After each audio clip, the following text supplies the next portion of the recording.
Evet, peki öskürüyor musunuz? Ha, evet hala.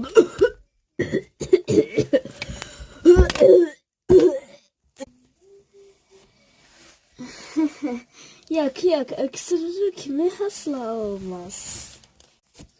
Tamam, öksürük yok. Hadi görüşürüz o zaman. Yandaki odaya serum olmaya gidin. Tamam. Hadi görüşürüz.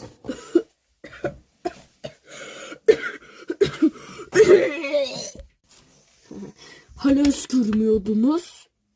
Bana siz yalan mı söylediniz?